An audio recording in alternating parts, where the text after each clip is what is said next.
माझे नाव अजय. मी एका ग्रँटेड शाळेत सर म्हणून नोकरीवर होतो. ही गोष्ट महाराष्ट्रात झालेल्या निवडणुकीच्या अगोदरची आहे. मला निवडणूक आयोगाच्या 15 दिवसाच्या ट्रेनिंगसाठी पुण्याला बोलवले होते. या ट्रेनिंगमध्ये EVM मशीन कसे ऑपरेट करावे, त्यात जर तांत्रिक बिघाड आला त्यावेळेस त्याला कसे सुधारावे, व्हायलेट पेपर कसा चेक करावा, असे अनेक प्रकारचे प्रश्न त्या ट्रेनिंगमध्ये ते सॉल्व करून सांगणार होते. म्हणून त्या ट्रेनिंगसाठी मी आज संध्याकाळी पुण्यासाठी रवाना होणार होतो. पुण्याला माझा जिवलग मित्र स्वप्नील हा मल्टीनॅशनल कंपनीत जॉब करत होता. शाळेत शिकताना आम्ही एकाच बेंचावर बसायचो. तो अगोदरपासूनच हुशार असल्याकारणाने त्याने इंजिनिअरिंगकडे कल घेतला आणि आता चांगल्या पोस्टवर तो नोकरीवर असून त्याला पगारही भरपूर होता. पुण्यात त्याचं स्वतःचं घर होतं. जेव्हा तो कंपनीमधून सुट्टी घ्यायचा तेव्हा त्याचं माझ्या घरी येणं जाणं सुरूच असायचे, कारण फिरायची त्याला भरपूर आवड होती. म्हणून माझेही रिझर्वेशन मी प्रायव्हेट बसने केले होते. संध्याकाळी 7 वाजेला माझी बस संभाजीनगरहून पुण्यासाठी रवाना झाली आणि सकाळी 6 वाजेला मी पुण्याला वारजे स्टॉपला येऊन पोचलो. मला घेण्यासाठी तो येणारच होता, म्हणून मी त्याची वाट पाहत समोर चहाच्या स्टॉलवर जाऊन मी बसलो. 15-20 मिनटं वाट पाहिल्यानंतर स्वप्नील त्या ठिकाणी गाडी घेऊन आला. माझं त्याच्या घरी पहिल्यांदाच आगमन होणार होतं. मला त्या ठिकाणी बसलेला पाहून स्वप्नील फटक्यात गाडीतून बाहेर आला आणि मला त्याने घट्ट मिठीत मार घेतले, कारण की भरपूर दिवसानंतर आम्ही दोघं मित्र आज भेटलो होतो. माझी बॅग त्याने हातात घेतली व मला गाडीत सन्मानाने बसवले आणि आम्ही त्याच्या गडाकडे रवाना झालो. तेव्हा स्वप्नील मला म्हणाला, "अरे अजय, ट्रेनिंग केव्हापासून सुरू होणार आहे तुझी?" त्यावर मी त्याला म्हणालो, "उद्या सकाळी 11 वाजेपासून ते संध्याकाळी 4 वाजेपर्यंत ट्रेनिंग ही कॅम्प एरियात आहे. काय म्हणते तुझी नोकरी स्वप्नील?" "प्रायव्हेट कंपनीत काम भरपूर असतात रे. जितकं काम तितकाच पगार, पण अगदी व्यवस्थित सुरू आहे माझं. तुझ्यासारखं थोडी की सुट्टीवर असल्यावरही गव्हर्नमेंट तुम्हाला पगार देतच असतो. टीचर लोकांचं कसं मस्त असते, स्वतःही ज्ञान घ्या आणि दुसऱ्यालाही द्या." तेव्हा मी त्याला त्याच्या बायकोबद्दल विचारले. "अरे स्वप्नील, वहिनी कसे आहेत? जॉब करतात का घरीच असतात?" तेव्हा स्वप्नील मला म्हणाला, "घरीच असते, पण काहीच प्रॉब्लेम नाही तिचा. 2-3 ठिकाणी आपला बायोडाटा सेंड केला आहे तिने. अजून रिप्लाय आलेला नाही, पण फार इच्छा आहे तिची पण नोकरी करायची." आमच्या दोघांच्या गप्पा चालू असताना केव्हा आम्ही त्याच्या घराजवळ आलो ते मलाही कळाले नाही. मी पुण्याला स्वप्नीलच्या घरी पहिल्यांदाच आलो होतो. त्याच्या लग्नाच्या वेळी मला जायला जमले नव्हते. त्याच्या बायकोची आणि माझी प्रथमच भेट होणार होती. स्वप्नीलने लव्ह मॅरेज केले असल्याने त्याच्या सासरची माणसेही फार धनाढ्य होती. म्हणून पुण्यात त्याच्या सासऱ्याने त्याला 2 BHK इंडिपेंडंट हाऊस गिफ्टमध्ये दिले होते. जेव्हा मी घराच्या पार्किंग स्लॉटमध्ये येऊन थांबलो तेव्हा समोरचे दृश्य पाहून मी हक्कबक्कच झालो, कारण एवढा मोठा लॉन आणि त्यात एक भला मोठा स्विमिंग पूल. हे सर्व पाहून मी स्वप्नीलला म्हणालो, "यार स्वप्नील, घर फार छान आहे तुझे. सगळ्या सुखसुविधा करून ठेवल्या आहेत तू." माझे बोलणे ऐकून स्वप्नीलने दाराची बेल वाजली आणि दार उघडल्यावर स्वप्नीलच्या बायकोचा सुंदर चेहरा मला दिसला. जणू कशी आत्ताच ब्युटी पार्लरमधून फेशियल करून आली असावी अशी ती दिसत होती. एवढं निखळ व स्वच्छ सुंदर रूप मी पहिल्यांदाच कोण्या स्त्रीचं सकाळी सकाळी पाहिले होते. स्वप्नीलच्या लग्नाला 7 वर्ष झाली होती. लग्नानंतर स्वप्नील तर जसा टरबुजासारखा झाला होता आणि त्याची बायको जणू कोणत्या तरी योगा क्लासला जाऊन आपल्या शरीराला तिने मेंटेन ठेवून ठेवले होते. तेव्हा स्वप्नीलने माझी ओळख वहिनींची करून दिली. तेव्हा स्वप्नील तिला म्हणाला, "पूनम, यह मेरा दोस्त अजय है. स्कूल में टीचर है. मैंने कल रात को इसी के बारे में बताया था." तेव्हा स्वप्नील माझ्याकडे पाहून म्हणाला, "अजय, ही माझी बायको पूनम." मी त्यांच्याकडे पाहून नमस्ते भाभी म्हणालो. त्यावर भाभी मला म्हणाल्या, "आओ अजय भाई साहब, घर में आओ. सफ़र में कोई तकलीफ तो नहीं हुई ना तुम्हें?" तेव्हा मी वहिनींना म्हणालो, "सफ़र तो काफ़ी अच्छा रहा भाभी, कोई तकलीफ नहीं हुई मुझे आने में." तेव्हा वहिनी मला म्हणाल्या, बैठो यहाँ पे, आपके लिए मैं पाणी लेके आती हूँ. वहिनींचा आवाजही अगदी गोड होता. वहिनी या नाईट ड्रेसवर होता. जेव्हा वहिनी मला पाणी देण्यासाठी खाली वाकल्या तेव्हा माझं लक्ष त्यांच्या त्या डिझायनिंगमध्ये असलेल्या आतल्या कपड्यांवर गेले.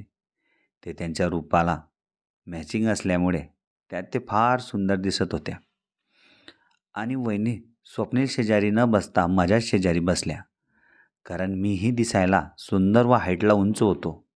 माझ्या दाट केसांमुळे माझी सुंदरता स्वप्नीलपेक्षा अधिकच वहिनींच्या नजरेत उमटून पडली होती. अर्ध्या तासापर्यंत आमच्या तिघांच्या लहानपणापासून ते नोकरी लागेपर्यंतच्या गप्पा रंगल्या होत्या. स्वप्नीलच्याही ऑफिसला निघायची वेळ झाली होती.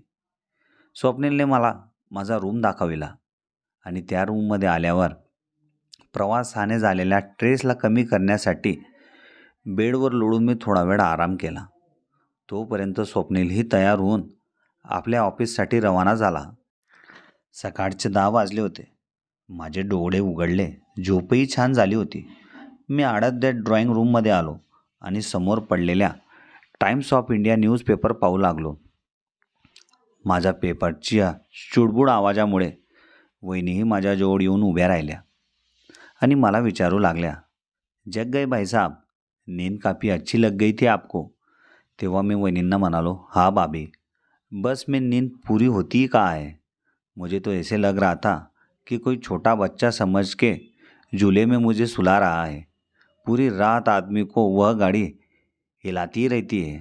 माझ्या गोष्टी ऐकून वहिनी जोरजोरात हसू लागल्या आणि मला म्हणाल्या, भाई साहब, टीचर लोगों से तो भगवान ही बचाए, किस बात का मीनिंग कहाँ बना देते हैं. आणि हसत हसत त्या मला म्हणाल्या, आप तयार हो जाओ, मैं आपके लिए बढ़िया सा ब्रेकफास्ट बना देती हूँ.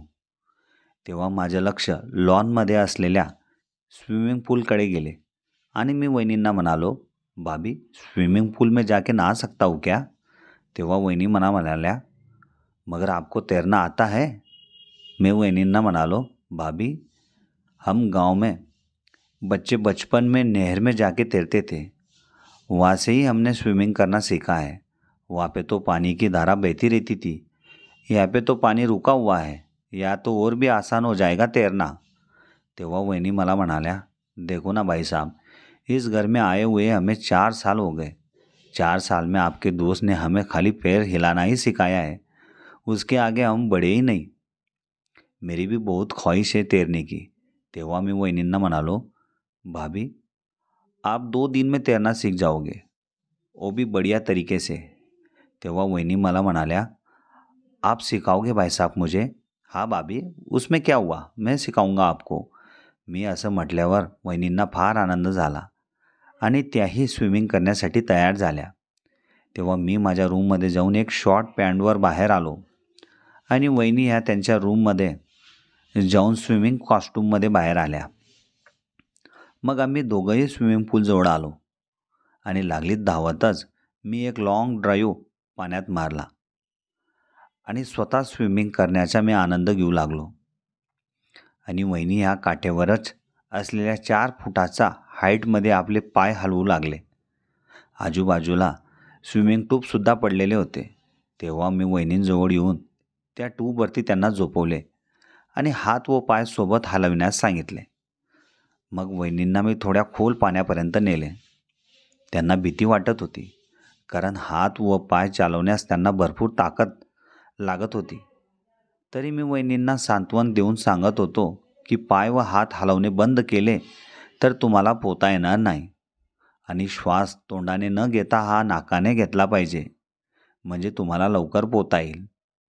त्या स्विमिंग पूलची हाईट 4, 5, 10 आणि 15 फूट इतकी होती. आता आम्ही पूर्ण खोल पाण्यात म्हणजे 15 फुटाचा हाईटमध्ये जाऊन पोहू लागलो होतो. हळूहळू वहिनींची भीती कमी होत होती. वहिनींचा हात चालवण्याचा स्पीड हा अधिकच वाढला होता आणि त्याच वेळेस मीही वहिनींसोबत त्या ज्या ट्यूबवरती झोपल्या होत्या त्यांना पकडून पोहत होतो. आणि मी वहिनींना विचारले, भाभी कैसे लग रहा है आपको, डर तो नहीं लग रहा ना. तेव्हा वहिनी मला म्हणाल्या, भाई साहब, मैं पहली बार इतने गहरे पानी में आई हूँ. पहली बार डर लगा था, अब डर खुल गया है मेरा. मुझे ऐसे लगता है की मी आज ही स्विमिंग करना सीख जाऊंगी. तेव्हा मी वहिनींना म्हणालो, नाही भाभी, और 2 दिन लगेगा आपको पूरा सीखने में. आमच्या गप्पा गप्पांमध्ये स्विमिंग करताना वहिनींचा हात माझ्या अशा ठिकाणी जोरात लागला की काही मिनिटासाठी माझा श्वासच थांबला. वहिनींना त्या गोष्टीची कल्पना लागली होती की त्यांच्या आत कोणत्या ठिकाणी स्पर्श झाला होता. म्हणून त्या मला विचारू लागल्या, भाईसाब आपको लगा तो नहीं ना. त्यावर मी वहिनींना म्हणालो, भाभी कुछ लगा नहीं, आप खाली अपने स्विमिंग पर ध्यान दो. एका तासापर्यंत आम्ही स्विमिंग पूलचा मनसोक्त आनंद घेतला. त्यानंतर आम्हा दोघांना एवढी भूक लागली होती. जेव्हा आम्ही पाण्यातून बाहेर आलो तेव्हा मी लागलीच वहिनींना म्हणालो, भाभी जल्दी से कुछ ना कुछ खाने के लिए बनाओ, बहुत भूख लगी है. तेव्हा वहिनी मला म्हणाल्या, हाँ भाई साहब मुझे भी काफ़ी भूख लगी है, मैं अभी कुछ शॉर्टकट में नाश्ता बनाती हूँ, उसके बाद हम दोनों मिलके खाना खाएंगे. वहिनी असं सांगून पटकन घरात गेल्या आणि माझ्या डोक्यात वहिनींच्या माझ्या शरीराच्या त्या ठिकाणी झालेल्या स्पर्शाबद्दल आणि त्यांनी मेंटेन ठेवलेल्या त्यांच्या शरीराबद्दल मी विचार करू लागलो. 10 ते 15 मिनटानंतर वहिनींच्याही घरातून आवाज आला, भाईसाहब मैं तयार हो गई, आप आके तयार हो जाओ. मीही घरात जाऊन माझ्या रूममधून टॉवेल घेतला आणि बाथरूमच्या दिशेने रवाना झालो. संपूर्ण घरात एकच बाथरूम होता. जेव्हा मी बाथरूममध्ये टॉवेल हँगिंग करण्यासाठी जागा शोधू लागलो तेव्हा माझे लक्ष अचानक अशा ठिकाणी गेले की माझे डोळेच मोठे झाले. त्या ठिकाणी वहिनींच्या स्विमिंग कॉस्ट्यूम आणि आतले कपडे हँगिंग केले होते. ते त्यांच्या स्किनला मॅचिंग करणारे होते. त्यांच्याकडे पाहून माझं डोकंच चक्रावून गेलं होतं, कारण एवढी महागडी कपडे मी सुद्धा माझ्या बायकोला कधीच घेतले नव्हते. माझी बायको दिसायला थोडी सावळी आहे, पण अंधारात तिच्याकडे पाहिल्यावर मला ती फिलिंग मनात येत नव्हती, जी फिलिंग मला स्वप्नीलच्या बायकोकडे पाहिल्यावर येत होती. काही वेळ बाथरूममध्ये मी त्याच कपड्यांकडे वारंवार पाहत राहिलो. स्वप्नीलच्या बायकोकडे माझं आकर्षण आता वाढू लागलं होतं. स्वतःची बायको कितीही सुंदर असली तरी माणसाचं मन दुसऱ्याच्या सुंदर बायकोकडे कल घेतच, ही गोष्ट खरी होती. मी बाकी सर्व गोष्टी डोक्यातून काढून आता आंघोळीकडे कॉन्सन्ट्रेशन केले आणि आंघोळ करून फ्रेश होऊन मी ब्रेकफास्ट करण्यासाठी डायनिंग टेबलजवळील खुर्चीवर येऊन बसलो. तेव्हा पूनम वहिनी या किचनमध्येच काहीतरी करत होत्या. तेव्हा मी त्यांना आवाज दिला, भाभी जल्दी दो, भूक लगी है बहुत. लागलीच त्यांच्या किचनमधून आवाज आला, अजय भाईसाहब थोड़ा 2 मिनट रुको, पराठा तयार हो रहा है. तेव्हा मी पूनम वहिनींना म्हणालो, भाभी पराठा ही ज़्यादा बना लो, अभी 11 तो बज गए हैं, पराठा खाने के बाद खाना खाने का मन ही नहीं करेगा, अभी ही खाना खा लेते हैं. त्यावर वहिनी मला म्हणाल्या, चलेगा भाई साहब, खाली 5 मिनट रुको, आधे पराठे हो गए, थोड़े ही बचे हैं, दोनों मिलके साथ में ही खाना खा लेते हैं. 10 मिनिट वाट पाहिल्यानंतर वहिनी कॅसरॉलमध्ये पराठे घेऊन डायनिंग टेबलकडे आल्या आणि सोबत आचार व दही घेऊन आल्या. तेव्हा मी वहिनींकडे एकटक नजरेने पाहतच होतो, कारण वहिनी ह्या स्लीवलेस गाऊनमध्ये होत्या. त्यात त्या इतक्या सुंदर दिसत होत्या. कोणालाही त्यांच्याबद्दल विचारले तर 2 वेळेस नजर खाली करून सुद्धा चोरून पाहण्यास कमी करणार नाही. तेव्हा मी वहिनींना म्हणालो, भाभी प्लीज़ प्लेट में जल्दी दे दो पराठे, काफ़ी भूक लगी है. जेव्हा वहिनी कॅसरोलमधून पराठे काढत होती त्यांच्या साईडच्या हाताकडून माझे लक्ष त्यांच्या आतल्या भागात जात होते.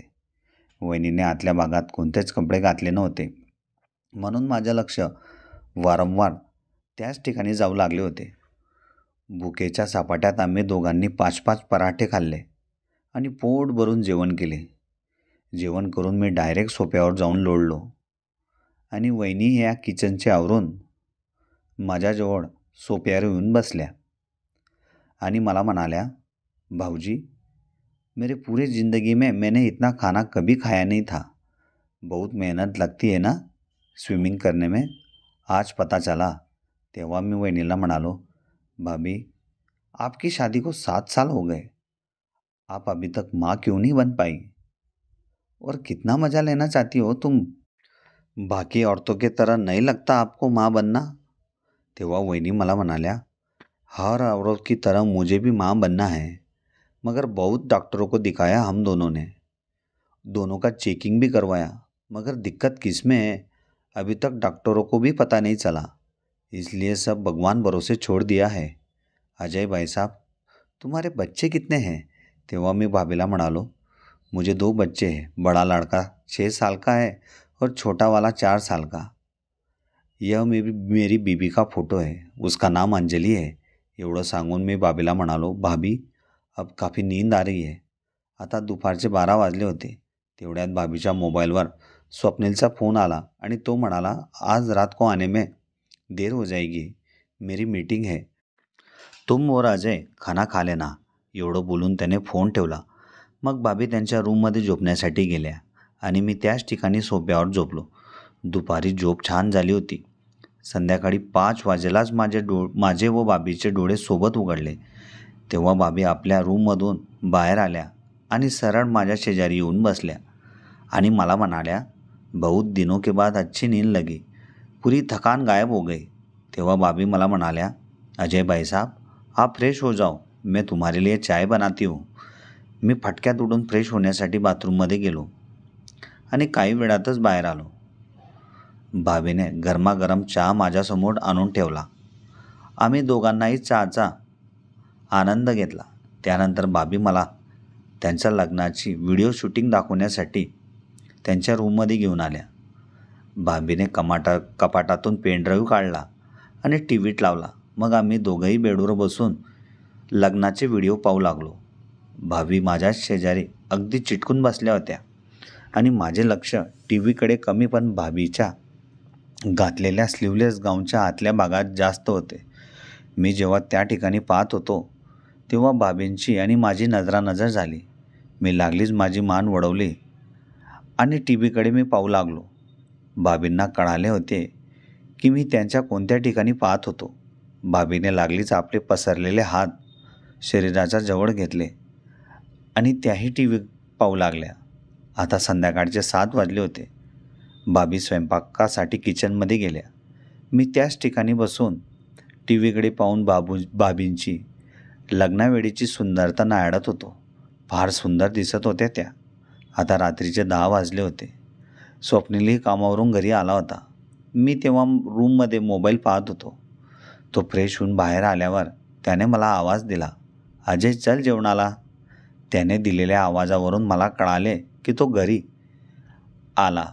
रूममधून बाहेर आल्यावर मी त्याला विचारले, आज फार उशीर झाला तुला यायला.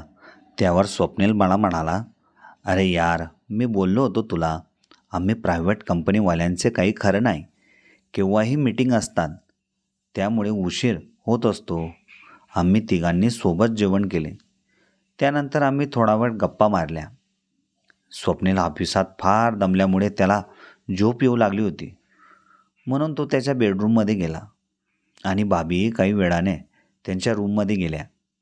5 मिनिटानंतर माझ्या लक्षात आले की मोबाईलची चार्जिंग ही 10% शिल्लक राहिली आहे आणि चार्जर मी आणले नव्हते. म्हणून भाभींना आवाज देऊन चार्जर मागूया त्यासाठी मी त्यांच्या रूमजवळ आलो. दार उघडा होता म्हणून मी त्यांना आवाज दिला नाही, पण समोरचे दृश्य पाहून माझ्या पायाखालची जमीनच सरकली. भाभी या आपल्या अंगावरून गाऊन काढून त्या नाईट ड्रेस घालत होत्या. ते पाहून माझी चार्जरची इच्छाही मनातच राहिली आणि मी त्या ठिकाणाहून परतू लागलो. तेव्हाच भाभी ह्या मागे वळाल्या आणि त्यांनी मला जाताना पाहिले. भाभीने स्वतःच प्रश्न केला, अजय ने मुझे कपडे बदलते हुए देखा तो नहीं. मला झोप लागत नव्हती म्हणून मी सोफ्यावर येऊन बसलो. काही वेळानंतर भाभी माझ्याजवळ येऊन बसल्या. तेव्हा मी भाभींना म्हणालो, नींद नहीं आ रही क्या आपको? त्यावर भाभी मला म्हणाल्या, नहीं ना, मगर मेरे मन में एक प्रश्न था. तेव्हा मी भाभीला म्हणालो, पूछो ना भाभी, क्या हुआ?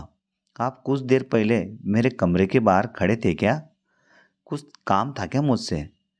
त्यावर मी म्हणालो, भाभी मुझे मोबाइल चार्जिंग के लिए एक चार्जर चाहिए था, मैं अपना चार्जर लाना भूल गया, इसलिए मैं वहाँ आया था. मगर आपको उस हालत में देख के कुछ कह नहीं पाया। मुझे माफ़ कर दो भाभी, मेरा इरादा गलत नहीं था, मगर आपकी सुंदरता देख के मैं खुद को काबू में नाही रख पाया. तेव्हा भाभी आपल्या रूममध्ये जाऊन 4 जण घेऊन आल्या आणि माझ्या शेजारी बसल्या. मग त्या म्हणाल्या, जो हुआ अच्छा ही हुआ अजय, क्योंकि इस हालात में मुझे तुम्हारी सख्त ज़रूरत है. तेव्हा मी भाभीला म्हणालो, मुझसे क्या काम है आपका भाभी, बताओ ना, मैं पक्का पूरा करूँगा उसे. तेव्हा भाभीने त्यांचे दोघं हात माझ्या हातात घेतले. त्यांच्या हातांचा स्पर्श माझ्या हाताला होताच माझं अंग थरथरायला लागलं होतं. मी भाभींच्या डोळ्यात डोळे टाकून एकसारखा पाहू लागलो होतो. तेव्हा भाभी मला म्हणाल्या, देखो अजय भाई साहब, तुम्हारे दोस्त ने तो 5 साल में मुझे कुछ नहीं दिया, मगर पहली बार जब मैंने आपको देखा तब से मैं आपकी पर्सनैलिटी पर फिदा हो गई थी. मेरे मन में प्रश्न काफ़ी थे, मगर उसका जवाब खाली तुम्हारे पास था. तेव्हा मी वहिनींना म्हणालो, मैं कुछ समझा नहीं भाभी, आप क्या कहना चाहते हो. तेव्हा भाभी मला म्हणाल्या, यही सवाल आपने मुझसे किया था, क्या आप अभी तक माँ क्यों नहीं बनी. उसमें गलती आपके दोस्त की है, क्योंकि शादी से पहले आपके दोस्त काफ़ी पतले थे. कोई भी कपड़ा अगर वो पहनते थे ना, उनको सही से आता ही नहीं था. इसलिए उन्होंने डॉक्टर से मोटापे की दवाई खाई और अपना शरीर खराब करवा लिया. इसलिए उन दवाइयों का असर उनके शरीर में अलग अलग ऑर्गन्स पर हुआ. जो चीज़ हर औरत को अपने पति से पाना चाहती है, वो कभी मुझे दे ही नहीं सकते. आज बराबर 6 महीने हो गए. वो प्यार, वो खुशी मैं उनमें पाने के लिए तरस जाती हूँ. भाभी बोलत असताना माझ्या हातांना घट्ट दाबू लागल्या होत्या. माझं लक्ष फक्त त्यांच्या हलणाऱ्या ओठांवरच होतं. आज मेरी तमन्ना तुम पूरी कर दो, मैं तुम्हें जिंदगी भर भूल नहीं पाऊंगी. मला काय बोलावे तेच सुचत नव्हते. मी फक्त ऐकत होतो. वहिनींनी आपल्या दोघा हातात माझा चेहरा पकडला आणि एकटक नजरेने ते माझ्या डोळ्यात डोळे टाकून पाहू लागल्या. हळूहळू त्यांचे ओठ माझ्या ओठांपर्यंत आले. स्वप्नेत त्याच्या रूममध्ये गाढ झोपला होता. मलाही वहिनींना मिठीत घ्यायची भरपूर इच्छा झाली होती, पण भीती वाटत होती. मित्राच्या बायकोशी मी असं कसं वागू शकतो, म्हणून मी वहिनींपासून थोडा लांब सरकलो. तेव्हा वहिनी मला म्हणाल्या, क्या हुआ अजय, तुम मेरी इच्छा पूरी नहीं कर सकते हो क्या, तुम भी अपने दोस्त की तरह ही सेल्फिश हो. तेव्हा मी वहिनींना म्हणालो, ऐसी बात नहीं है भाभी, मैं अपने घर में मेहमान बन के आया हूँ. ये ख्याल ही नहीं था आपके बारे में मेरे दिमाग में. तेव्हा वहिनी मला म्हणाल्या, मगर मेरे बारे में तो सोचो, जिस चीज़ को मैं पाना चाहती हूँ वह चीज़ मुझे दे दो, बाकी मेरा तुमसे कोई लेना देना नाही. वहिनी माझ्या अधिकच जवळ येऊ लागल्या होत्या. मनात होती की वहिनींना मिठीत घ्यावे, पण हिंमत होत नव्हती. परत वहिनींनी माझे दोघं हात त्यांच्या हातात पकडले. त्या क्षणाला मी वहिनींना आपल्या घट्ट मिठीत दाबून घेतले. वहिनी मला साथ देऊ लागल्या होत्या. मी वहिनींचा हात पकडून माझ्या रूममध्ये घेऊन आलो आणि दाराला कडी लावून त्यांच्या ओठांवर ओठ टेकून तब्बल 15 ते 20 मिनिटापर्यंत त्यांच्या ओठांचा रस मी चाकत राहिलो. वहिनींना मला सोडायची अजिबात इच्छा होत नव्हती, कारण एवढ्या दिवसानंतर त्यांच्या मनात ती इच्छा आज पूर्ण होणार होती. हळूहळू वहिनीने व मीने आमच्या अंगावरील कपडे बाजूला ठेवले आणि पूर्ण रात्रीमधून 3 वेळेस मी वहिनींना भरभरून प्रेम देऊन आनंदित केले. सकाळी लवकर उठून वहिनी आपल्या रूममध्ये गेल्या. आज माझी ट्रेनिंग सुरू होणार होती. सकाळी 9 वाजेला स्वप्नील जेव्हा ऑफिसमध्ये गेला, तेव्हा मी आणि वहिनी स्विमिंग पूलमध्ये सोबतच स्विमिंग करू लागलो होतो. आता त्यांचा हात माझ्या त्या ठिकाणी स्पर्श झाल्याची मला जाणीव होत नव्हती, कारण त्यांच्या हातांची मला सवय झाली होती. संध्याकाळी 4 वाजेला मी ट्रेनिंग करून आल्यानंतर डायरेक्ट माझे डोळे बाबींना शोधण्यात व्यस्त असायचे. त्या ज्या ठिकाणी दिसायच्या त्याच ठिकाणी मी त्यांना भरभरून प्रेम करायला सुरुवात करायचो. वहिनींचेही दिवस पलटले होते. त्यांच्या मनात जी इच्छा होती ती साध्य होताना दिसत होती. पण प्रश्न असा पडला होता की नावे जुळवावे कोणाचे. पण असो, आपल्यामुळे जर दुसऱ्याला आनंद मिळत असेल तर ते काम चुकीचं असलं तरी त्या व्यक्तीच्या आनंदित चेहऱ्याकडे पाहून मनाला एक वेगळीच फिलिंग जागृत होत असते.